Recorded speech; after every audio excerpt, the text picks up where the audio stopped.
Selamat pagi para peserta webinar Konferi Indonesia. Selamat bergabung. Pada kesempatan hari ini, saya, Khairi Pandya, akan menjadi moderator untuk sesi Future of Rewards in Indonesia, Understanding Post-Pandemic Circumstances Through Effective Rewards and Workforce Transformation. Selama kurang lebih 1 jam ke depan, kita akan mendengarkan dua pembicara kita, ada Jamal dan juga Pak Ihsan yang akan membawakan materi mengenai rewards berdasarkan hasil salary survey 2021 yang telah kami lakukan, dan juga bagaimana pengelolaan workforce ke depannya berdasarkan pemahaman terhadap situasi tersebut. Mohon diinformasikan bahwa pada kesempatan kali ini kita menggunakan format webinar sehingga para peserta yang hadir di dalam sesi ini secara otomatis video dan sound-nya akan kami nonaktifkan. Segala macam bentuk pertanyaan bisa disampaikan di kolom Q&A. Silakan nanti disampaikan pertanyaan yang Bapak Ibu miliki untuk di dalam kolom tersebut. Nanti akan kami sediakan waktu bagi para panelis untuk memberikan jawabannya masing-masing sesuai dengan pertanyaan yang Bapak Ibu sampaikan. Lalu selama sesi kurang lebih 1 jam ini, sesi ini akan kami bawakan dalam bahasa Indonesia, namun materi masih di dalam bahasa Inggris, dan nanti Bapak Ibu barangkali kalau memang ada pertanyaan dalam bahasa Inggris pun silakan disampaikan, tapi materi penyampaian akan disampaikan dalam bahasa Indonesia. Baik, mungkin kita akan mulai dalam kurang lebih 2 menit. Kalau boleh menuju slide berikutnya, Citra. Ya, saya sampaikan terlebih dahulu sebelum kita masuk ke dalam sesi inti dari acara ini, housekeeping rules, seperti yang saya sampaikan karena format adalah webinar, lines dari Bapak Ibu sekalian, peserta sudah otomatis nonaktif. Jika ada pertanyaan, tolong disampaikan melalui Q&A box. Setelah sesi, recording dan juga presentation slides-nya akan kami sampaikan menggunakan link yang akan dikirimkan ke email yang Bapak Ibu gunakan untuk register ke dalam webinar hari ini. Dan in the end, please give us your feedback. Nanti setelah sesi bisa menyampaikan if you have any comments atau follow-up questions, nanti bisa disampaikan melalui rekan kami Citra di email yang akan juga disampaikan ke email yang Bapak Ibu gunakan untuk meregister program ini. Baik, boleh ke berikutnya? Ya, terima kasih. Jadi Bapak Ibu sekalian, di dalam sesi hari ini nanti kita akan ada beberapa topik yang akan didiskusikan atau disampaikan oleh para panelis, di mana kita akan sama-sama mendengar pemaparan terlebih dahulu mengenai global and regional outlook terkait dengan hasil salary survey 2021 yang telah Konferi lakukan. Lalu kita akan melihat lebih dalam mengenai pay trends dan Indonesia Market Insights. Kedua topik ini nanti akan disampaikan oleh rekan saya, Jamal, dan dilanjutkan nanti setelah itu how to manage workforce transformation bersama Pak Ihsan. Mungkin selanjutnya saya perkenalkan dulu presenter pertama. Tadi akan membawakan dua topik pertama, itu adalah Jamal Basiat. Dia adalah senior consultant di Konferi Indonesia. Saat ini co-leading untuk solution di rewards and benefits. Nanti tadi terkait dengan follow-up questions atau feedback, kalau ada pertanyaan lebih lanjut bisa search di LinkedIn-nya Jamal, juga bisa dicari, Jamal Basiat. Dan speaker kedua ada Pak Ihsan Adi Wijaya. Beliau adalah partner di Konferi Indonesia. Nanti akan membawakan materi mengenai managing workforce transformation. Dan sama jika ada follow up questions atau misalnya feedback, any comments, bisa juga visiting LinkedIn dari Pak Ihsan, yaitu di Ihsan Adiwijaya. Oke, saya rasa kita bisa langsung masuk ke dalam materi utama di hari ini. Saya akan serahkan ke rekan saya Jamal untuk menyampaikan materinya. Baik. Silakan Jamal. Terima kasih Pandya. Jadi mungkin kami akan membahas yang pertama itu lebih kepada global and regional outlook gitu ya Bapak Ibu. Jadi mungkin bisa next Citra. Jadi dengan adanya pandemi ini memang kita melihat bahwa baik itu dari segi economic growth dan mungkin dari inflation dan juga employment rate itu memang terkena dampak secara signifikan gitu ya. Dimana kalau kita melihat economic growth yang kita bisa lihat dari perspektif global domestic product gitu ya, di sini memang gross domestic product di sini kita memang melihat bahwa terjadi penurunan gitu ya dari gross domestic product dibandingkan dengan tahun 2019 yang memang secara penuh diakibatkan oleh pandemi. Namun memang terlepas dari adanya pandemi ini, para ahli ekonomis juga berpikir bahwa kedepannya akan adanya optimisme untuk meningkatkan namanya ekonomi gitu ya. Nah, kedepannya sampai dengan 2023, apabila dilihat Indonesia akan mengalami kenaikan atau secara forecast itu GDP-nya akan mengalami kenaikan cukup signifikan dibandingkan dengan global economic maupun regional economic yang ada di Asia Pasifik. Berikut ini memang secara dari economic growth ini kita bisa melihat dan menyambungkannya ke inflation, di mana memang inflation juga ke depannya akan mengalami kenaikan untuk di Indonesia itu sendiri, namun memang kalau kita bandingkan dengan global dan regional inflation itu memang sedikit cenderung lebih stagnan gitu ya.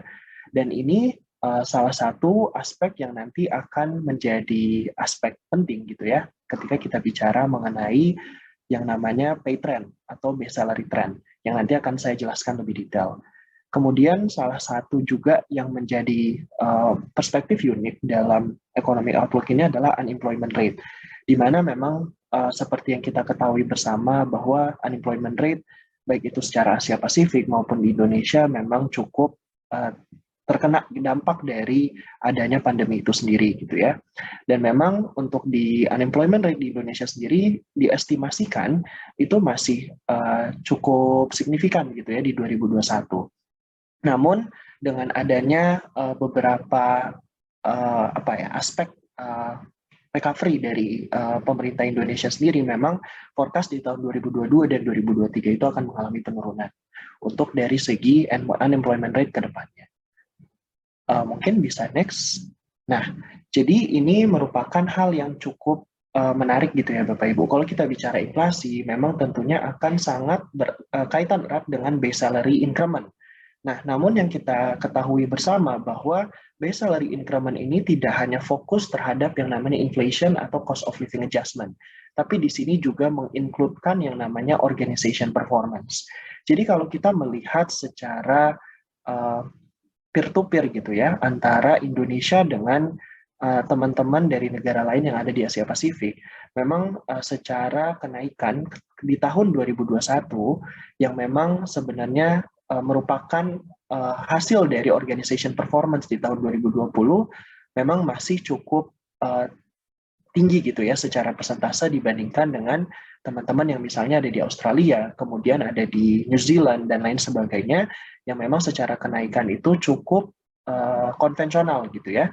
Sehingga memang hal ini akan menjadi salah satu basis ke depannya untuk Bapak Ibu ketika kita mencoba untuk memproyeksikan budget, terutama di increment untuk base salary di tahun 2021. Mungkin bisa next, Citra. Ya, jadi di sini saya akan bahas lebih detail sebenarnya terkait dengan pay trend dan market insight di Indonesia yang sudah dilakukan oleh Conferry itu sendiri yang dalam bentuk Conferry Pay Survey. Di mana sebenarnya kalau kita melihat highlight dari base salary increment trend itu sendiri, seperti yang tadi dijelaskan bahwa salary movement itu sangat dipengaruhi dengan yang namanya GDP dan juga inflation gitu ya.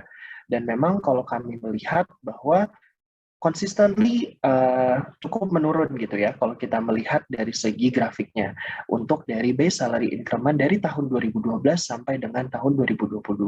Interestingly, memang sebenarnya di tahun 2021 itu dibandingkan dengan tahun 2020 seperti yang kita tahu bersama bahwa dengan adanya COVID itu impacted terhadap organization performance yang ada di tahun 2020. Sehingga memang 2021 itu memiliki kecenderungan lebih rendah secara kenaikan salary dibandingkan dengan tahun 2020. Namun memang terdapat optimisme di tahun 2022 walaupun memang secara kenaikan masih cukup konvensional. Oleh karena itu memang hal-hal inilah yang nanti akan menjadi basis ketika dalam melakukan kenaikan dari base salary itu sendiri gitu ya. Karena memang di tahun 2022 seperti yang tadi sudah diproyeksikan gitu, ekonomi growth dan juga inflation itu belum terlalu meningkat secara signifikan. Oleh karena itu akan berdampak terhadap salary increment yang ada di dalam Indonesia itu sendiri. Mungkin bisa di next Citra. Ya. Nah, kalau tadi kita bicara salary, sekarang kita bicara mengenai variabel bonus gitu ya. Mungkin Bapak Ibu sudah tahu bersama bahwa variabel bonus itu adalah komponen yang diberikan berdasarkan organization performance dan juga individual performance. Nah, oleh karena itu, di sini memang kami melihat untuk variabel bonus itu sendiri itu mengalami penurunan juga gitu ya dari 2020 ke 2021. Hal ini memang disebabkan karena juga adanya organization performance yang terimpact dari COVID yang ada di tahun 2020. Sehingga memang untuk bonus itu sendiri, sama seperti salary trend, itu mengalami penurunan. Selaras juga dengan yang ada di salary trend, bahwa untuk di estimated tahun 2022-nya, atau forecast di variable bonus tahun 2022, itu juga akan mengalami kenaikan, tapi kenaikannya itu tidak terlalu signifikan karena memang perlu adanya interaksi dan juga kajian kembali gitu ya terhadap economic growth yang ada di tahun 2022. Apakah sebenarnya nanti ke depannya di 2022 itu akan mengalami perbaikan secara signifikan atau tidak. Nah, di sini memang kami juga melihat terdapat top 3 sectors yang memang menjadi salah satu fokus dalam high bonus payout gitu ya.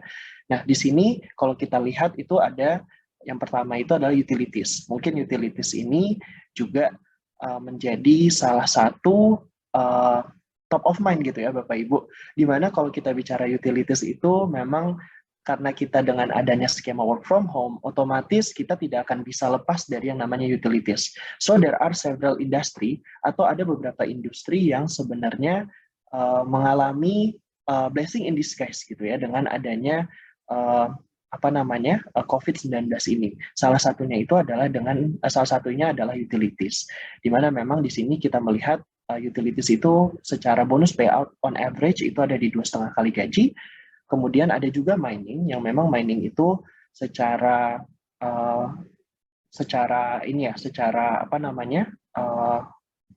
operasionalnya itu tidak terlalu terdampak dari yang namanya COVID-19 karena mereka yang pertama beroperasi di remote area dan memang telah memiliki beberapa protokol yang sangat erat gitu ya untuk menghindari yang namanya COVID-19.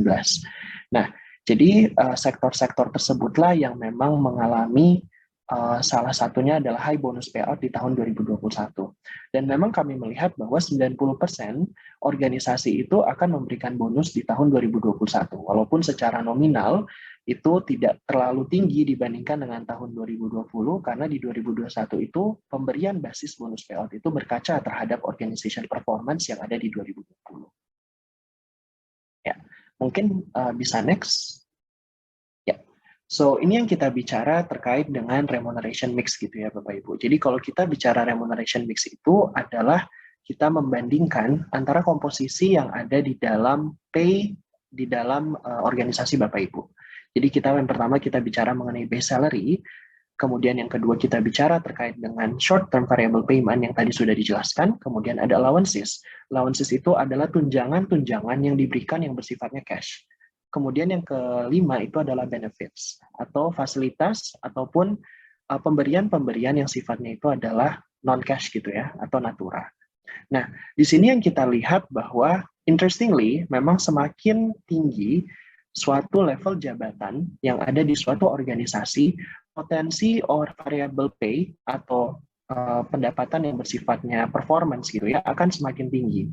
Karena memang yang pertama seperti yang sudah dijelaskan bahwa untuk di level atas itu cenderungannya untuk kenaikan base salary-nya itu lebih konvensional dibandingkan dengan uh, teman-teman yang ada di clerical maupun di operations. Nah, tapi bagaimanakah cara mereward teman-teman yang ada di eksekutif atau senior management? Salah satunya itu dengan melalui short term variable payment.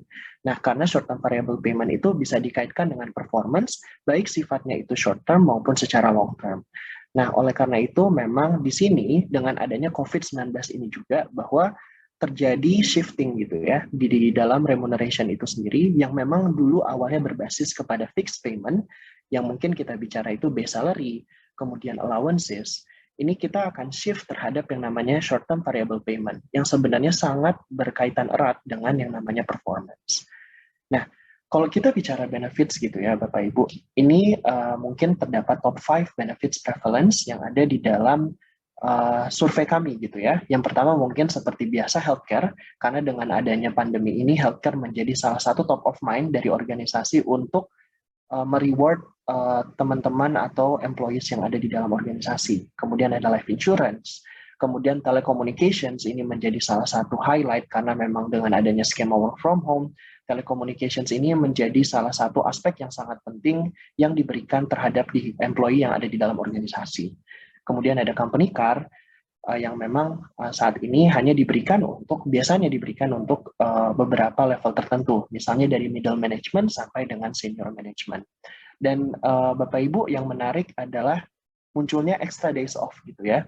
Mungkin di sini Bapak Ibu sudah mengimplementasikan di company masing-masing gitu ya, atau di organisasi masing-masing namanya extra days off, karena memang ternyata dengan adanya work from home dan mungkin kita akan beralih terhadap hybrid working experience gitu ya, extra day off ini menjadi salah satu hal yang penting gitu ya, dimana kalau kita bicara work from home dengan adanya Zoom fatigue dan mungkin research shows bahwa di dalam work from home ini kita bekerja lebih long hours dibandingkan dengan yang ada di normal situation gitu ya, sehingga extra days off ini menjadi salah satu bentuk benefit yang diberikan terhadap organisasi gitu ya, untuk menjaga bahwa secara business as usual dan juga menjaga dari segi mungkin mental health dari masing-masing employees yang ada di suatu organisasi gitu.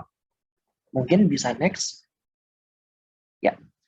Nah, di sini kita mencoba untuk membahas dari segi bagaimana sih apa sih yang menjadi job families gitu ya, yang menjadi susah untuk di-hire di dalam pasar gitu. Interestingly, memang terdapat 3 job family yang memang secara tahun ke tahun ini menjadi job family yang susah untuk di-hire. Yang pertama itu adalah engineering dan yang kedua mungkin research and development. Karena memang kalau kita bicara engineering dan research development ini lumayan hand in hand gitu ya. Dengan adanya research dan development yang mengedepankan customer experience yang lebih optimal gitu ya, otomatis dari perspektif engineering gitu ya, diperlukan specific field dan mungkin additional kompetensi gitu ya, di mana memang semakin susah untuk mendapatkan engineering yang memang sesuai dengan kompetensi untuk mengedepankan user experience yang optimal. Dan kemudian yang ketiga itu terdapat juga yang namanya information and technology gitu ya. Di sini dengan adanya digital transformation yang memang diakibatkan dari adanya COVID-19 ini.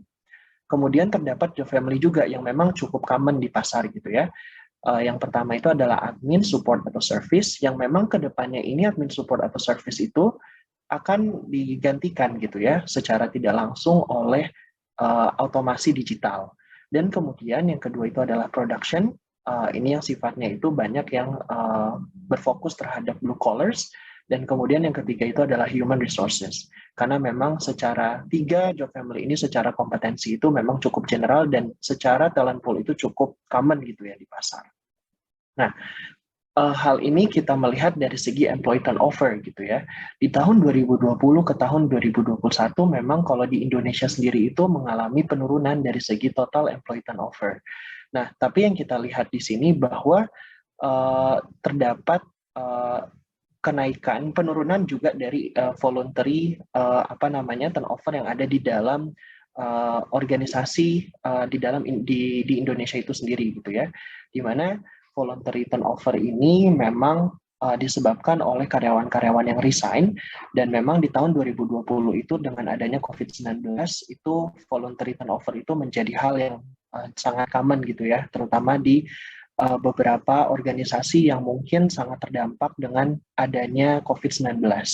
Dan di tahun 2021, di mana kita melihat secara bisnis itu sudah mengalami bounce back, walaupun memang turnover yang ada di tahun 2021 dibandingkan dengan tahun-tahun sebelumnya itu masih cenderung tinggi gitu ya, masih di angka double digit atau lebih dari 10%.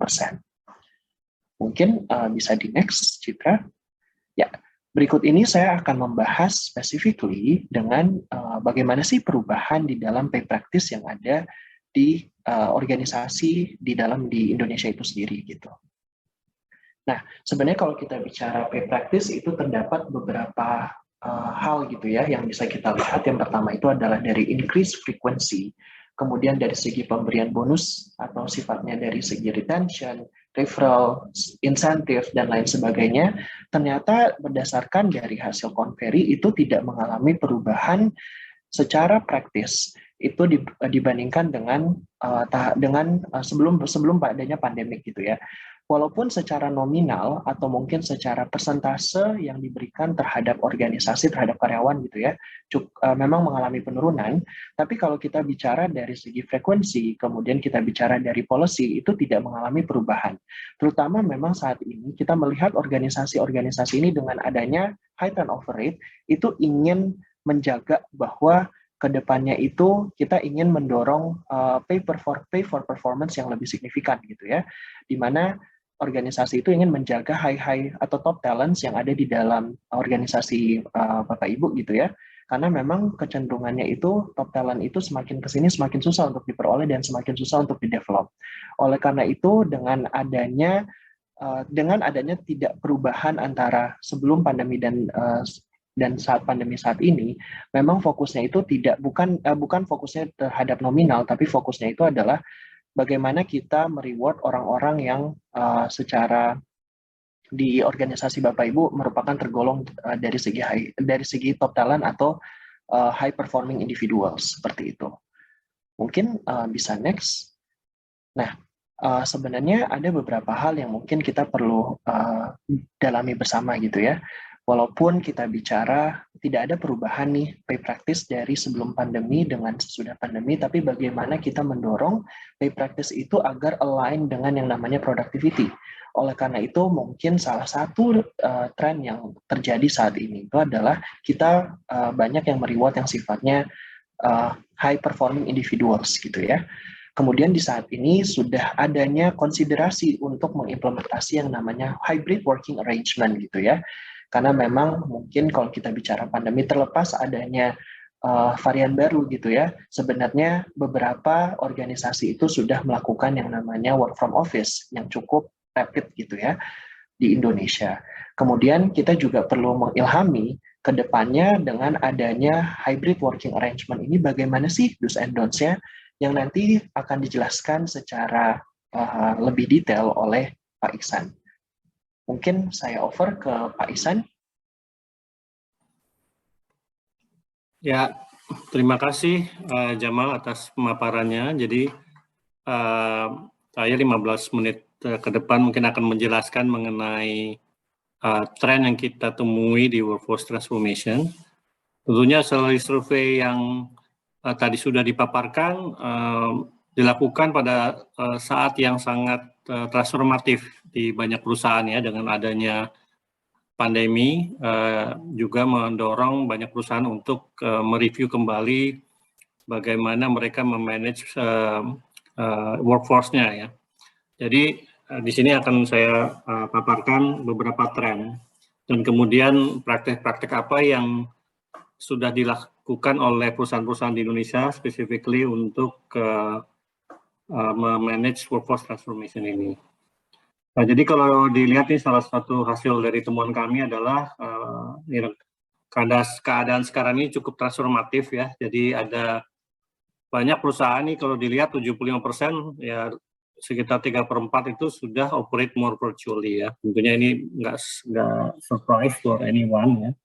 Kemudian juga bagaimana praktek kita berkomunikasi dengan karyawan juga hampir setengah dari perusahaan itu juga sudah mulai menggunakan cara-cara yang berbeda ya, karena banyak karyawan itu tidak di satu tempat lagi, ada di berbagai macam lokasi dengan berbagai macam maturity dalam hal communication channel, sehingga muncul beberapa communication channel yang baru.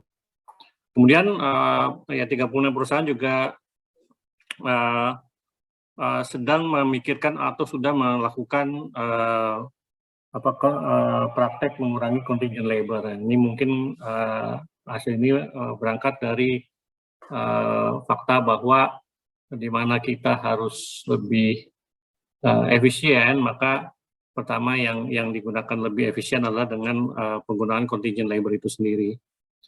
Nah, kemudian yang mungkin lebih kecil lagi di sini adalah sebetulnya tren yang mungkin akan lebih besar di jangka panjang adalah bagaimana meretrain, dan mereskill worker kita, karena kebutuhannya sudah berubah dan banyak pekerjaan juga mulai sudah berubah. Namun yang dialami adalah sekarang banyak perusahaan juga ada kendala-kendala nih untuk menyesuaikan diri dalam workforce transformation ini. Pertama adalah bagaimana empowering para leader ya untuk bisa memimpin, karena memimpin dalam situasi pandemi ini beberapa hal menjadi lebih penting ya, mengenai safety, mengenai health ya. Jadi bagaimana kita mengedepankan kesejahteraan karyawan dan juga keselamatannya, pada saat bersamaan juga tuntutan pekerjaan dan bisnis juga tetap tinggi. Kemudian kedua adalah juga bagaimana istilahnya mengatur tim-tim yang ada dalam perusahaan itu juga supaya bisa lebih istilah sekarang tuh agile ya, untuk bisa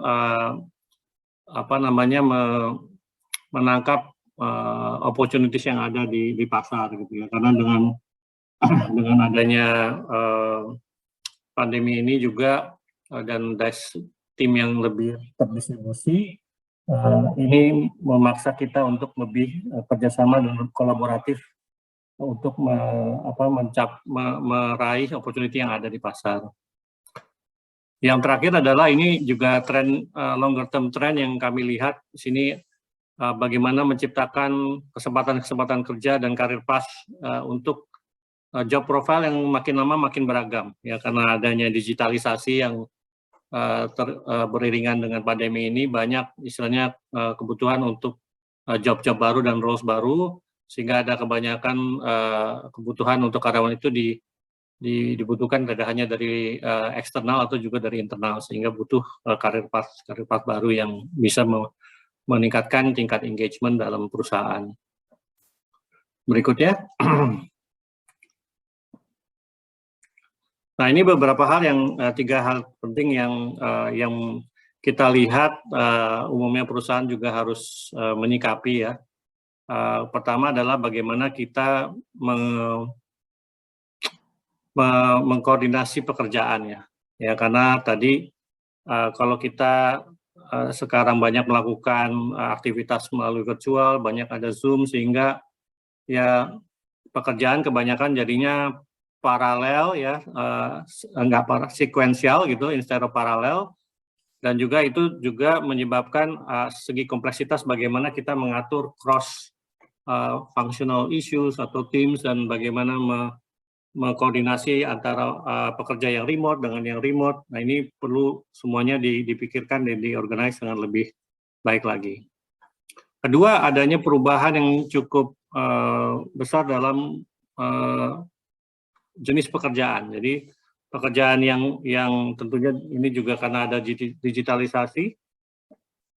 Digitalisasi ini juga menyebabkan adanya beberapa otomasi dan juga penggunaan teknologi, sehingga pekerjaan-pekerjaan itu jadi terpecah-pecah dan malah harus direkonfigurasi sehingga menjadi suatu pekerjaan yang cukup engaging dan punya karir path dalam perusahaan. Dan juga tentunya kita sudah sadar sekarang bahwa banyak pekerjaan itu yang ternyata yang tadinya kita pikir nggak bisa dilakukan secara remote, ternyata bisa dilakukan secara remote. Jadi penggunaan teknologi dan bagaimana manusianya juga siap dalam beroperasi melalui teknologi dan berkolaborasi besar bersamaan itu juga menjadi satu faktor yang mengubah landscape dari job yang ada. Tiga adalah bagaimana kita menyikapi perbedaan dari segi local culture ya. Local culture ini juga tidak hanya berarti suatu negara, tapi juga istilahnya kalau kita bayangkan kita remote from work remotely ya, tidak semua organisasi, tidak semua departemen atau tidak semua orang itu mempunyai attitude yang sama mengenai perubahan ini dan juga preferensi mengenai remote working. Jadi mungkin kalau saya ditanya, mungkin saya prefer gitu ya remote working karena bisa bertemu dengan keluarga dan juga bisa mengatur waktu. Tapi banyak orang juga yang istilahnya tidak prefer dengan cara itu. Jadi bagaimana sebuah perusahaan dengan distributed workforce ya yang ada di mana-mana itu bisa istilahnya memperhatikan produktivitas tapi juga aspirasi workforce dalam mereka bekerja sehingga engagement dan productivity juga tetap terjaga. Jadi tiga hal ini yang penting untuk disikapi waktu kita mengimplementasikan workforce transformation ini. Berikut.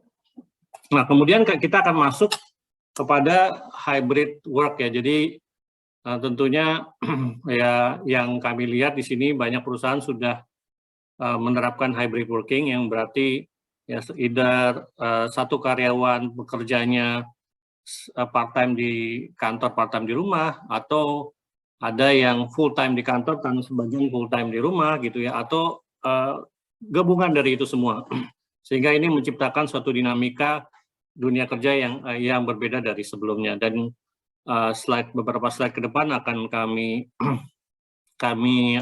tunjukkan hasil survei kami kepada beberapa perusahaan di Indonesia yang kami survei bulan lalu di Oktober ya.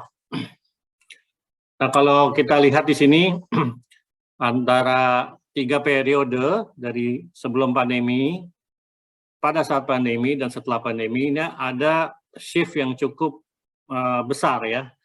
Kalau dilihat yang paling kiri sebelum pandemi itu yang paling besar 60% itu perusahaan bilang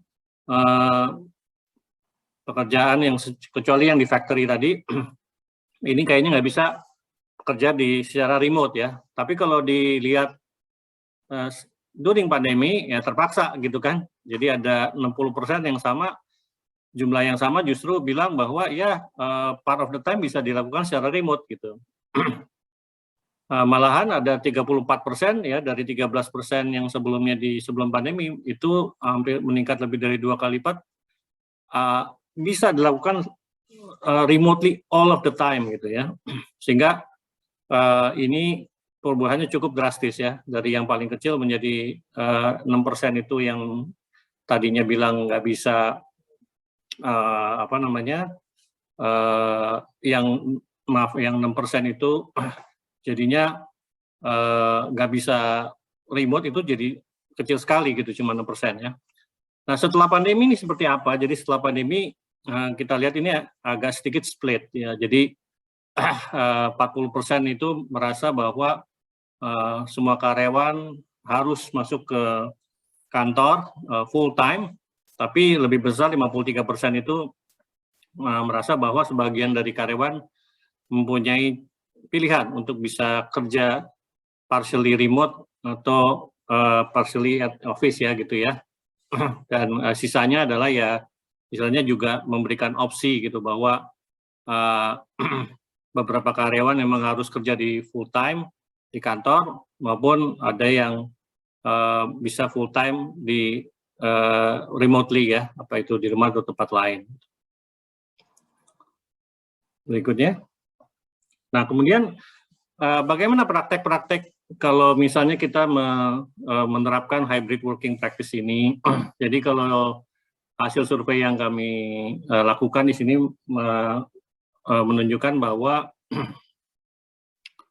untuk yang bisa work remotely itu sebetulnya cukup banyak yang sudah yakin ada work remotely itu ada 41% dan 48% considering untuk going forward meneruskan remote working ini atau hybrid work ini.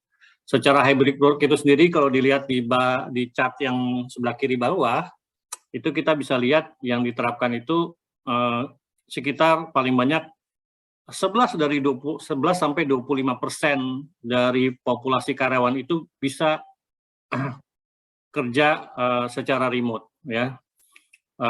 Kedua adalah 26 sampai 50% dari populasi karyawan itu bisa work remotely. Jadi in total that is actually quite a big number ya untuk jumlah karyawan yang bisa work remote.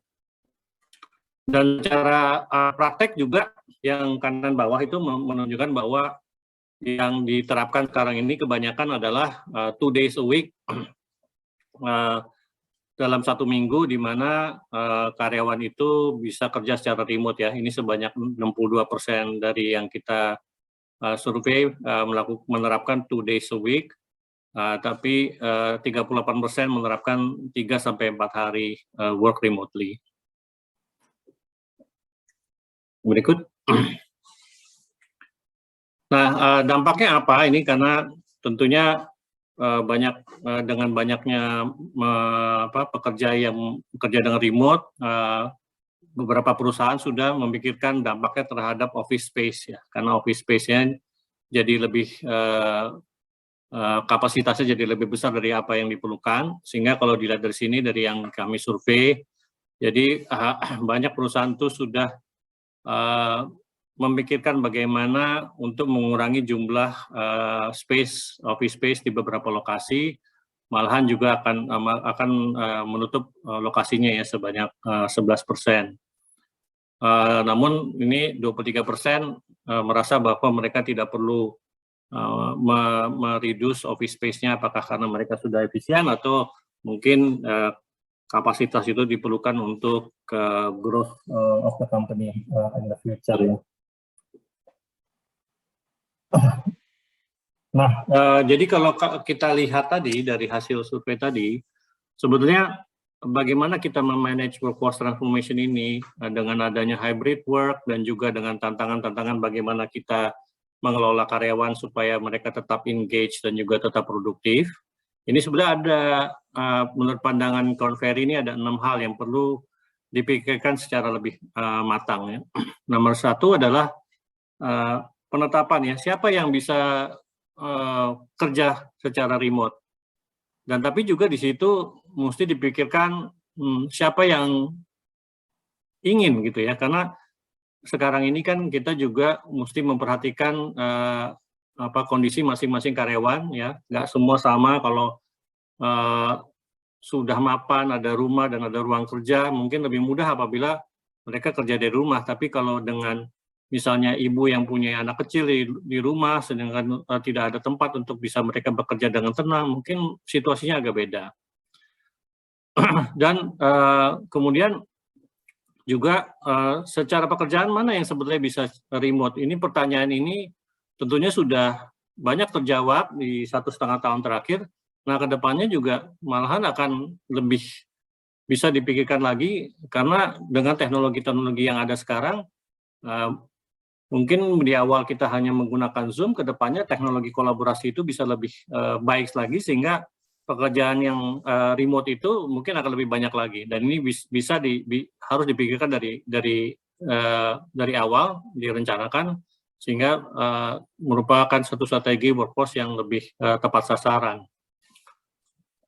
Yang ketiga adalah mengenai work-life balance ya. Nah, ini juga banyak kita lihat bahwa kerja di rumah itu ada plus ada minusnya.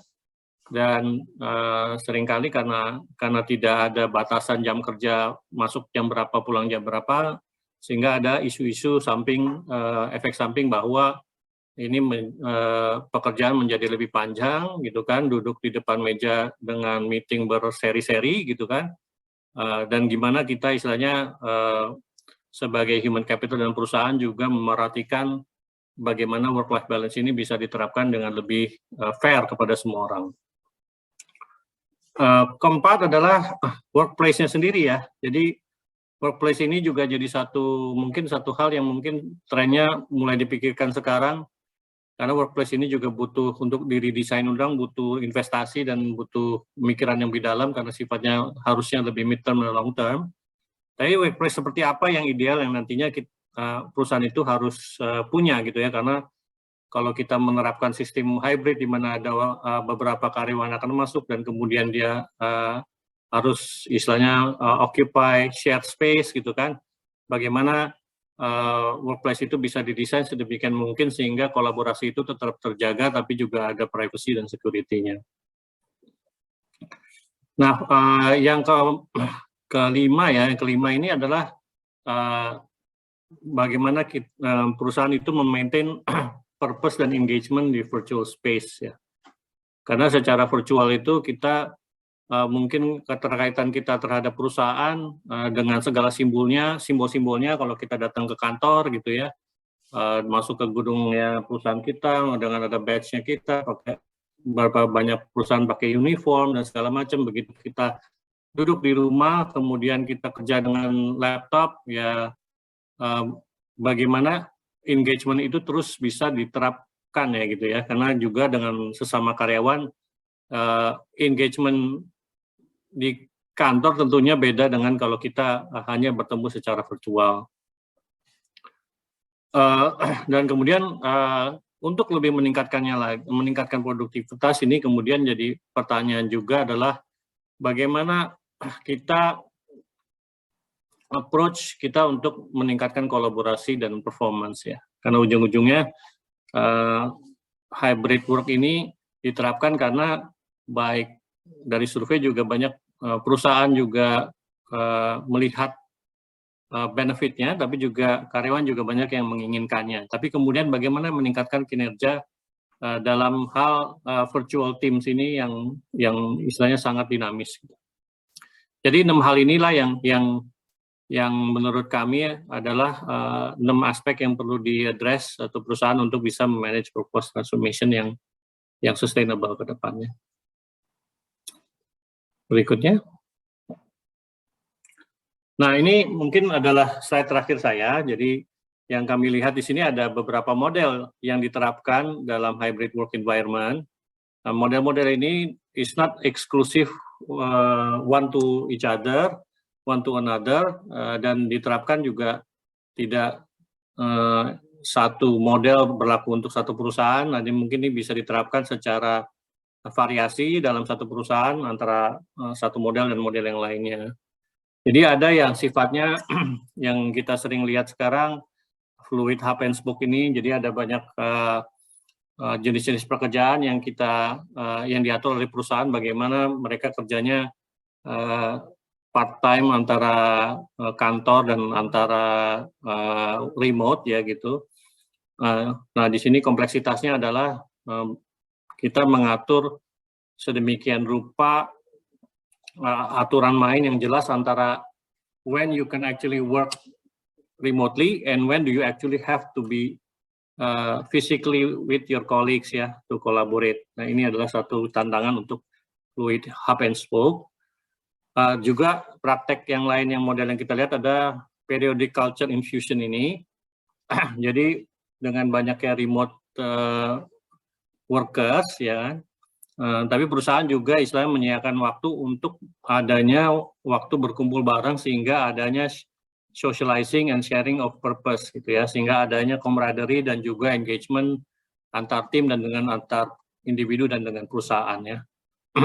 Dan ini dari human capital kita harus memikirkan bagaimana ya kalau kita kumpul itu juga memang sesuai dengan tujuan dan juga dapat esensi dari culture infusion ini. Nah, yang ketiga adalah on-site at minimum. Ya, jadi ini beberapa perusahaan memang tendensinya juga sudah banyak bisa kerja remote mungkin dari sebelum pandemi. Jadi on-site at minimum itu diterapkan ya, sehingga tidak perlu adanya karyawan yang datang ke lokasi kantor. Namun challenge-nya ini memang adanya bagaimana meningkatkan kerjasama antara yang on-site dengan yang nggak on-site. Nah, team driven ini, team driven lebih ke arah bagaimana beberapa perusahaan juga mendelegasikan decision mengenai remote atau hybrid itu kepada masing-masing tim. Karena disadari juga dalam satu perusahaan mungkin antara satu divisi dengan divisi yang lainnya jenis pekerjaannya berbeda, juga bagaimana untuk mencapai teamwork dan target itu juga berbeda, sehingga didelegasikan ke masing-masing tim untuk bisa memanage itu. Cuman bagaimana ini istilahnya kalau ada yang sebagian yang kebanyakan remote, sebagian yang banyak offsite, ya itu seperti tadi, bagaimana kita memastikan bahwa adanya kolaborasi dan inklusivitas dalam hal menerapkan praktek-praktek tersebut. Nah, yang terakhir tentunya ini yang remote only. Nah, jadi semua pekerjaan itu secara remote, dan tentunya ini banyak diterapkan oleh perusahaan-perusahaan yang nature of job-nya cocok memang untuk melakukan secara remote dan tidak perlu adanya physical contact.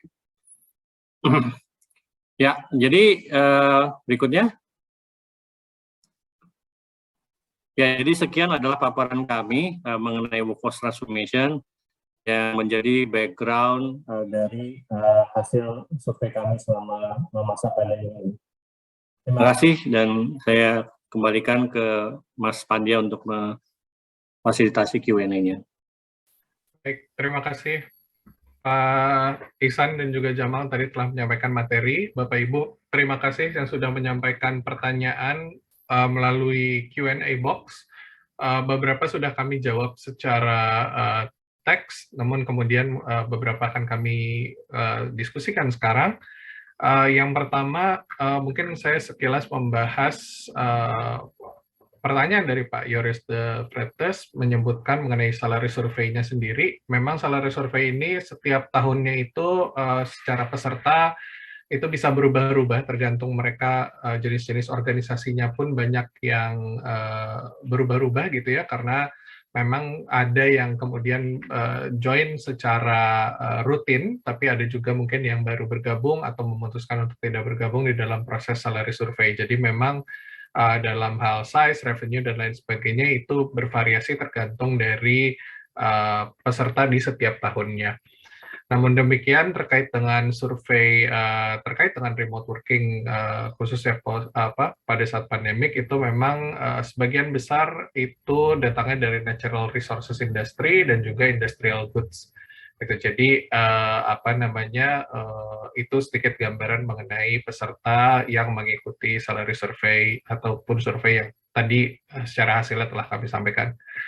Oke, terima kasih. Untuk pertanyaan pertama mungkin kepada Jamal terlebih dahulu. Ini dari Anonymous disebutkan bahwa bagaimana practice companies khususnya di masa pandemi seperti ini untuk mengelola sisa cuti tahunan karyawan gitu. Apakah biasanya di carry over atau seperti apa? Silakan Jamal. Jamal masih on mute. Ya, sorry. Terima kasih Pandya. Jadi untuk sisa cuti tahunan sebenarnya mostly company itu melakukan carry over gitu ya. Tapi memang dalam proses carry overnya itu biasanya beberapa company itu memberikan cap atau batas maksimum yang di carry over ke tahun setelahnya gitu, ke tahun 2022. Biasanya itu di cap sekitar 50%. Jadi sisa cuti yang bisa di carry over ke setahun setelahnya itu adalah sekitar 50% dari sisa cuti yang tersisa di dalam tahun berjalan gitu ya. Sehingga memang hal tersebut itu bisa menjadi tambahan cuti di tahun 2022. Nah, ekstranya itu adalah biasanya berdasarkan hasil survei kami itu akan mendapatkan yang namanya tadi extra days off. Nah, extra days off itu biasanya secara nominal cuti atau nominal hari itu tidak terlalu signifikan, biasanya 3-5 hari gitu ya. Sehingga memang 3-5 hari itu biasanya diberikan periode. Periodenya itu bisa diimplementasi atau bisa di-apply itu dari for example dari dari akhir tahun all the way misalnya sampai dengan tengah tahun di tahun depannya, seperti itu. Jadi hal-hal tersebutlah yang bisa yang terkait dengan sisa cuti tahunan. Baik, terima kasih Jamal.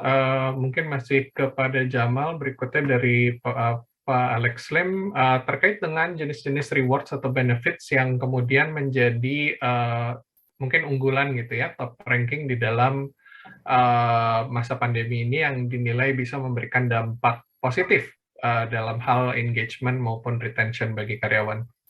Ya, terima kasih Pandya. Jadi terkait dengan reward dan benefit, sebenarnya dengan adanya pandemi ini banyak perusahaan atau organisasi yang melakukan review terkait dengan jenis-jenis reward dan benefitnya gitu ya. Yang pertama mungkin yang bisa kita telaah itu adalah secara filosofi bagaimana kita meng-align-kan antara reward yang diberikan dengan productivity yang dihasilkan oleh suatu company gitu. Nah, salah satu yang memang sangat mengalami perubahan yang cukup signifikan itu adalah dengan adanya pay for performance gitu. Jadi dengan adanya COVID-19 ini ternyata banyak organisasi yang ingin mereward suatu karyawan itu berdasarkan variable pay. Nah, frekuensi dari variable pay itu cenderung dari taste dari masing-masing organisasi, ada yang sifatnya tahunan, ada juga yang sifatnya itu adalah semi-annual. Nah, itu tergantung dari seberapa cepat cycle yang ada di dalam suatu organisasi dari segi mungkin revenue, generation, dan lain sebagainya gitu ya. Dan another part yang cukup interesting di dalam COVID-19 ini adalah banyak organisasi yang memang sudah memikirkan untuk melakukan namanya flexible benefit gitu ya. Jadi flexible benefit itu adalah suatu benefit yang diberikan oleh employee, yang diberikan oleh organisasi terhadap employee, yang dimana memang di dalam benefit tersebut itu bisa digunakan oleh employee untuk apa aja gitu ya. Contohnya misalnya dalam hal misalnya travel. Nah, di dalam flexible benefit itu memang sudah mengencompass beberapa aspek yang memang menjadi penting untuk untuk jenis-jenis mungkin generasi karyawan yang ada di dalam suatu organisasi. Jadi mungkin kalau kita bicara milenial dan mungkin Gen Z itu fokusnya mungkin lebih ke self development. Misalnya ada beberapa training yang mungkin tidak buka gitu ya di kantor atau di organisasi Bapak Ibu, tapi ingin melakukan training yang di luar dari kantor atau organisasi Bapak Ibu, itu bisa dimasukkan ke dalam flexible benefit. Nah, flexible benefit ini rata-rata sifatnya reimbursement based dan memang dibedakan berdasarkan level dari suatu jabatan gitu ya, seperti itu. Nah, jadi hal-hal tersebutlah yang biasanya menjadi top of mind, dan memang another part juga yang menjadi salah satu tren saat ini adalah intangible rewards gitu ya, atau rewards yang sifatnya itu tidak bisa diuangkan gitu, atau tidak bisa diberikan secara fasilitas. Nah, inilah mungkin yang menjadi salah satu aspek engagement dan retention terutama untuk milenial dan Gen Z, karena memang banyak yang sudah mengedepankan yang namanya employee value proposition, sehingga bagaimana mereka merasa bahwa apa yang dilakukan oleh suatu employee itu bisa memberikan impact terhadap organisasi. Baik, terima kasih Jamal. Mungkin pertanyaan berikutnya untuk Pak Ihsan, sedikit mengenai Great Resignation yang mungkin banyak terjadi di US gitu ya, di Western countries. Apakah fenomena ini juga terlihat di Indonesia? Pak Ihsan, silakan. Terima kasih Pak Pandya. Ya mungkin yang memang sering kita baca di media Great Resignation, istilah itu dimulai dari Amerika ya. Dan juga kita lihat di sini memang hybrid work ini juga menyebabkan mempunyai tren-tren yang sama, mendorong karyawan untuk mengevaluasi bagaimana mereka bekerja dan apakah mereka bekerja di tempat yang sesuai dengan aspirasi mereka gitu ya.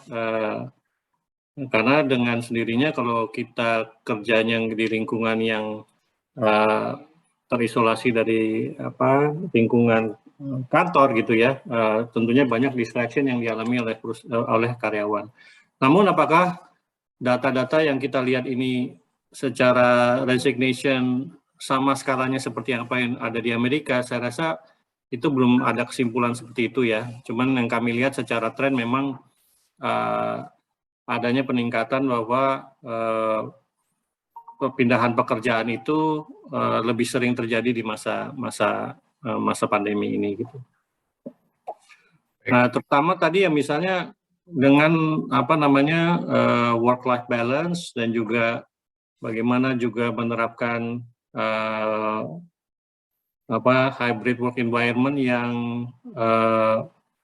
menciptakan kondisi yang aman buat karyawan dan juga bisa mereka menyalurkan aspirasi mereka yang ada di rumah atau dengan keluarganya gitu. Ini seperti itu. Ya, baik. Terima kasih, Pak Ihsan. Mungkin satu lagi pertanyaan terakhir yang mungkin kita bisa jawab di sesi kali ini. Untuk pertanyaan lainnya nanti kita coba jawab terpisah setelah sesi. Pak Ihsan, terkait dengan remote working, bagaimana dengan adanya perbedaan jam kerja gitu ya? Karena mengingat berarti mereka yang bekerja di kantor gitu kemungkinan akan bergerak dari jam 8 sampai jam 5 misalnya, sementara untuk yang work from home bisa jadi secara jam kerja melebihi dari itu gitu. Apakah ada mungkin saat ini regulasi yang bisa mengatur itu, mengingat bisa jadi isu perbedaan jam kerja ini jadi isu khususnya mereka yang memiliki serikat pekerja. Saya rasa kalau dari secara regulasi mungkin yang kami lihat di sini kan kalau dari regulasi itu hanya mengatur normatifnya aja ya, 8 jam apa 40 jam seminggu gitu kan. Ya. Tapi bagaimana kemudian perusahaan itu mengimplementasikannya, saya rasa banyak inovasi yang sekarang perusahaan sudah lakukan gitu ya. Jadi bagaimana kita menjustifikasi orang yang tidak masuk ke kantor tapi tetap produktif, ya banyak perusahaan misalnya mereka lakukan daily meeting ya tiap pagi gitu jam 8 gitu kan untuk memastikan semua orang hadir, kemudian juga ada akhir hari bisa juga mereka kemudian melapor kembali gitu ya. Sehingga ya masalah soal apakah mereka bekerja atau tidak itu merupakan suatu istilahnya supervisory ini aja gitu, mekanisme yang harus kita bentuk aja sehingga yang menjadi isu itu lebih ke arah bagaimana kita keep everybody engaged and working at the same time with the same goal gitu. Tapi secara regulasi yang kami lihat saat ini sih tidak ada sesuatu yang menghambat perusahaan untuk bisa menerapkan pola work environment yang berbeda-beda antara satu perusahaan, antara satu karyawan atau dengan yang lainnya gitu. Baik, terima kasih Pak Ihsan atas penjelasannya. Baik Bapak Ibu sekalian, mengingat waktu dari sesi kita juga sudah menjelang akhir, mungkin satu hal yang bisa saya simpulkan di sini adalah terkait dengan future of rewards dan workforce transformation. Apa yang kami sampaikan di sini adalah berdasarkan beberapa fakta yang kami temukan di lapangan berdasarkan peserta dari hasil salary survey dan beberapa survei yang kami lakukan selama masa pandemi ini. Namun demikian, hal tersebut mungkin lebih banyak bisa digunakan sebagai panduan umum, gitu ya, karena nantinya seperti Pak Ihsan tadi disampaikan di akhir juga, kemudian kembali lagi kepada bagaimana kita sebagai masing-masing organisasi mengelola khususnya terkait dengan engagement terhadap internal karyawan kita masing-masing untuk memastikan mereka bisa memberikan performance yang terbaik dengan perlakuan yang kita berikan sebagai organisasi. Nah, mungkin itu saja sesi webinar kita selama kurang lebih 1 jam ke belakang ini. Terima kasih Bapak Ibu sekalian atas partisipasinya mengikuti sesi kita kali ini.